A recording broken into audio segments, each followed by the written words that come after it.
नमस्कार, मैं एसके सिंह, यस9 भारत न्यूज़ चैनल में आप सभी का स्वागत है। हमारे साथ डीआर कोऑपरेटिव डिपार्टमेंटल मौजूद हैं। इफको के उत्पाद के संबंध में उन्होंने विकास भवन के मीटिंग हॉल में एक कार्यक्रम का आयोजन किया है। हम उनसे जानना चाहते हैं।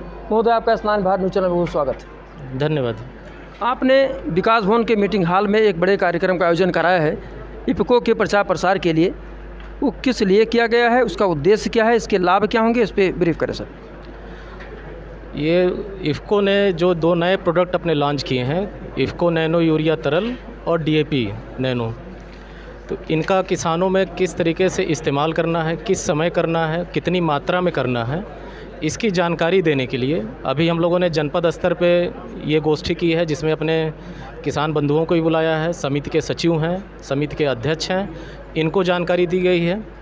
अब यही गोष्ठियाँ हम 1 अगस्त से 31 अगस्त तक ब्लॉक स्तर पे करेंगे, जहाँ पे इफ़को के द्वारा किसानों को बुला के और डिमॉन्स्ट्रेशन देके खेतों में इसका प्रयोग करके दिखाया जाएगा, जिससे उनको इसके प्रयोग की सही जानकारी हो सके और इसका वो लाभ ठीक से उठा सकें और उनका अपने कहते हैं उत्पादन में और गुणवत्ता में वृद्धि कर सकें। इसके लिए ये गोष्ठी की गई है। किसानों की आर्थिक स्थिति सुधारने के लिए सहकारिता का अपना क्या योगदान है? किसानों की कहते हैं आर्थिक स्थिति सुधारने के लिए सहकारिता शुरू से ही अपना कार्य करता रहा है। समितियों के माध्यम से 3% पे अल्पकालीन लोन देता रहा है। वो कृषि के शुरुआत से लेके अंतिम स्टेज तक हर स्तर पे कहते हैं ये सहकारिता अपना योगदान करती रही है कि इनपुट के रूप में खाद, बीज, लोन को उपलब्ध कराता है। फिर जब फसल तैयार हो जाती है तो उसके लिए कहते हैं उसका जो कटाई के बाद उसका कहते हैं मूल समर्थन योजना के अंतर्गत उसकी खरीद भी करते हैं, भंडारण करते हैं। तो हर स्तर पे कहते हैं सहकारिता अपना योगदान देती रही है। और भारत सरकार में नया सहकारिता मंत्रालय बनने के बाद कोऑपरेटिव को और मजबूत करने के लिए नई पहलें कई शुरू की गई हैं, जिसमें जो अपना परंपरागत काम था उसके अलावा अब नए बाईलॉज को स्वीकार करके जो हमारी समितियां थी वो बीपैक्स हो गई हैं, बहुउद्देशीय सहकारी समितियां हो गई हैं, जो कई तरीके के नए काम वो कर सकेंगी। और उन कार्यों को करके जैसा कि गुजरात, महाराष्ट्र और साउथ के स्टेट में कहते हैं कोऑपरेटिव जिस तरह मजबूत है, वैसा यहाँ भी हम कुछ सालों में देखेंगे। अब हमारे यहाँ जो समितियाँ हैं वो सहज जन सेवा केंद्र के रूप में काम करेंगी। वो अपने यहाँ पे किसी भी तरीके नए गोदाम बना के भंडारण का कार्य कर सकती हैं। 72 तरह के काम हैं जो वो कर सकती हैं। तो अब जो बीपैक्स बन जाने के बाद तो अब जैसे हमारे यहाँ पे कई चीज़ें हम लोगों ने शुरू कराया है। यहाँ पे रजिस्ट्रेशन हो रहा है CSC के रूप में, तब वो सहज जन सेवा केंद्र के रूप में भी काम करेंगी।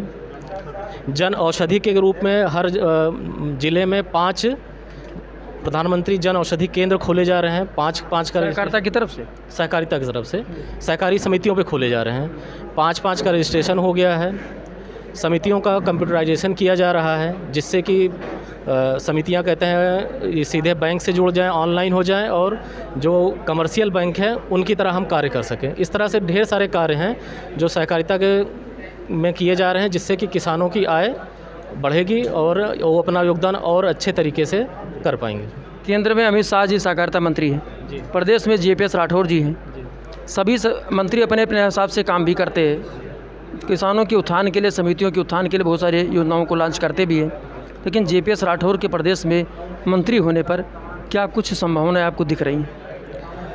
मंत्री जी के विभाग में आने का, मंत्रालय का कार्य मिलने से ढेर सारे नई योजनाएं शुरू हुई हैं। जैसे कंप्यूटराइजेशन का काम शुरू हो रहा है।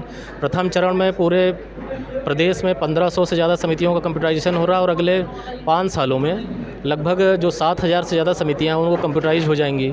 ये नए जो कार्य शुरू हुए हैं वो हमारे मंत्री जी के दिशा निर्देश में ही चल रहे हैं। और ये आज की गोष्ठियाँ की गई हैं नैनो यूरिया, नैनो DAP के बारे में, किसानों तक उसके सही कैसे प्रयोग करना है, कितनी मात्रा में प्रयोग करना है, उसकी जानकारी सही तक पहुंच जाए, ये सब हमारे मंत्री जी के निर्देश और उनके विजन से ही हो रहा है। मुझे लगता है कि भी मंत्री जी को इस बारे में जानकारी नहीं हो पाई कि देवपाटन मंडल में सहकारिता का जो बैंक था, आपका बैंक मिनी बैंक था और बैंक था, हमारे ख्याल से ज़िले पर अच्छा खासा बैंक आपका चलता था, रिच कंडीशन में था। लेकिन देखा जा रहा है लगभग 1 दशक के भीतर बैंकों की स्थिति, आपके सहकारिता विभाग के बैंकों की स्थिति एकदम ख़राब हो गई। और उनकी स्थिति खराब होने की वजह से किसानों को कोई सहयोग नहीं मिल पाया। तो क्या मंत्री जी को इसकी जानकारी है या जानबूझ के अनजान बनना चाहते हैं, इस व्यवस्था को ठीक करना नहीं चाहते? ऐसा नहीं, मंत्री जी को विभाग के बारे में पूरी जानकारी है और बहुत प्रयास करके जो हमारे कहते हैं कुछ बैंक थे जो बंद थे वो सब चालू हो गए हैं और लाभ पे भी काम कर रहे हैं। यहाँ का बैंक 2002 में लिक्विडेट हो गया था, लिक्विडेशन में है। तो अब मंत्री जी हैं, अगले अभी उनको 1 साल हुआ, अगले अपने पूरे कार्यकाल में निश्चित रूप से वो बैंक शुरू हो जाएगा। जैसा कि आपने देखा हमारे साथ डीआर साहब ने तमाम बिंदुओं पर बेबाकी से बातचीत किया, उसके लिए बहुत बहुत धन्यवाद। Bureau report S9 Bharat.